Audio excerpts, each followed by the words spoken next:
welcome back everyone. I am going to do what I'm hoping to be is a short tutorial on the card that I made, this one right here, for the K stands for Christina, and this is for Christina, who is actually HazelBazel123 on YouTube, and she is doing a challenge giveaway, which is totally awesome. I will put, if I remember, I hope I remember, to put her link to her challenge video underneath this video so you can find it on your own if you want to join that but I'm not going to rehash all of her rules and stuff. I'm going to share the card that I made. So this is my entry to her challenge. Anything in your style, and cards are my first and number one passion, and I really like these colors, so I think this is my style. Anyhow, this is how I made it, and I'm going to start with, you can see I've already cut some images on here, not real well, but there you go. And one is like a background, and then there's two other like layers, so you can like layer and make these flowers. However, sometimes after you peel off the layer, there's always pieces that you don't use or that are intentionally unused or whatnot. And the purpose, my main purpose of showing this particular card and video is to show you that you can take these negatives or the negatives left on here and use those pieces for something else. So normally what we do for this flower, and you can totally pull this one off, this is the base, that's a no-brainer. But this one, if you carefully peel off all those little pieces, there's one in the middle too, I don't want to tear it. But I wanted you guys to see this part so you knew exactly what I was talking about. I don't want to have to describe it. But technically, you'd pull this part off, and this is the part you would use. It's really cool, right? But then there's all these little pieces on here, and what to do with these, because once you pull them apart and pull them off of there, they're just little pieces, and then you're going to have to randomly put them back on in that order. But that is really what I did with this. Right here. Although I did swap out. I used this one really, because this tiny piece in the middle here, I took this part out here. And I've been trying to find different ways of getting this off of here so that it would turn out. So I took that little piece out. How do I want to say this? The first time when I did this card, and it actually turned out quite nicely on this one, except for the paper I used tore, was that I put glue on these. I put a little bit of glue on each single piece, and then I took my paper like this and I put it down onto it, and I rolled it.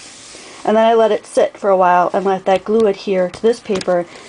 And then as I picked this paper back off, I used my spatula underneath, and I spatulaed and lifted and spatulaed and lifted until they were all stuck on there. And that worked out well, but then the second time I did it, the glue kind of leaked through and it didn't look right, and yeah, so it just wasn't, that wasn't working for me. So this time when I do the video, I'm just going to show you how I just take them off of here and glue them on piece by piece, you know, as closely as I can. So let's get started on that. I'm going to do my best to get all these pieces in the spot that they originally started in. However, because I'm doing this by hand, it may not all turn out exactly perfect, but that's the center. It was about right there, so I'm going to put it about right there. My original card had an extra piece that I added on top, which is why you can see this white part at the bottom, but I'm not going to bother with that extra piece. I'm going to put it directly to card this time, just in case some of you who watch really closely were wondering about that. It is going to look a little different. So that's the top piece. It was right here.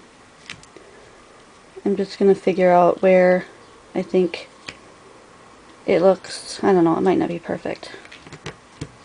And then I'm just going to go all the way around, putting all the pieces in, down approximately where I think they go. And then at the very end, I'll have to do all those little teeny tiny pieces. Now, it's up to you how exact you want to get, but if you overdo the glue, which I've done here, try to wipe it off, because when we do the inking part, you'll probably be able to see that now. Anywhere you have glue that dried on, it's going to create a resist for you. So if you don't want that resist look, you have to be really careful how you do it. So I've got most of my flour on here, as you can see. And in case you were wondering how I did those, there's 8 of them. I just went like this with my glue. 1, 2, 3, wherever I thought they would look the best on here. Did 6 or 8 dots, however many I wanted to do, and then just lifted them up and very carefully put them on top of there. It's hard to do this with a tripod in between. So, and a lot of people like to use tweezers. It's totally fine. Use the tweezers if that helps you. I'm just using my really long nails that are never long. If you watch any of my other videos, you'll see that my nails are never this long. I don't know why, but they're super long right now, and I just don't like to take care of them. I'm lazy. That's why they're never long. Okie dokie. Next step is that I used 3 of my Stampin' Up! Colors, which are 3 of my favorite ones. I've got So Saffron. It's kind of a yellowish, what I would call a sunflower color. A Tempting Turquoise, which is sort of a turquoisey blue. And a Regal Rose, which is a bright pink. And all I did was randomly take these 3 colors and my new little blocks. Thanks, Raven, for helping me out with these. We made these blocks out of some old stamps. We tore the stamps off and made them cling stamps and then created these. So I have one for a lot of my colors. Anyway, all I did was rub some ink on there and start from the outside edge and bring the ink in.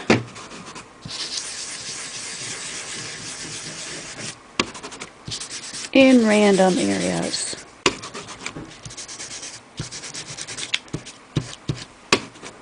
You notice I didn't wait for all my pieces to be totally glued down, so they might come up a bit, but I'm not too concerned about it. I just really want to get this video out.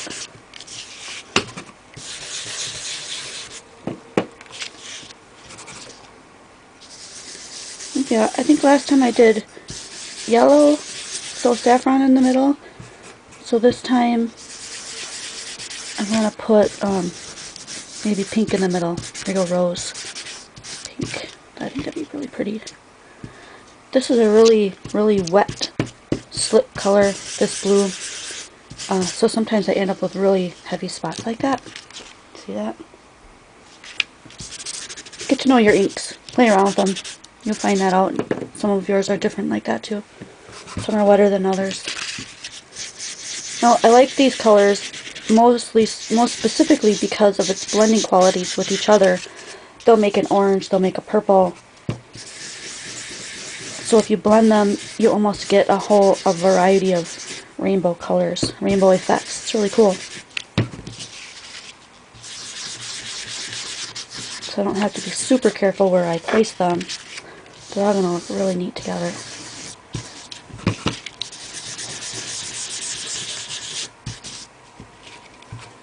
Fill in a little bit of that white. If you want to leave some white too, that's the kind of look you like, that's cool too.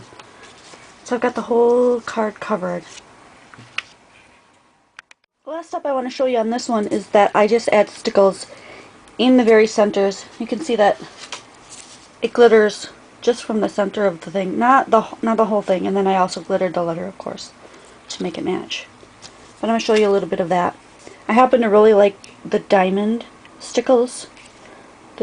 These ran $1.99. I can't remember where I got them, but you can get, they don't have to be stickles. You can get glitter glue of any kind.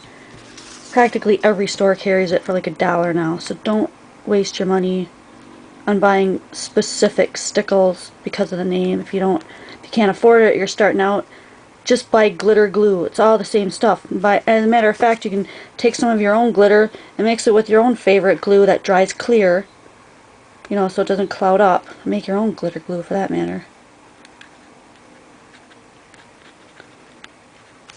A little goes a long way.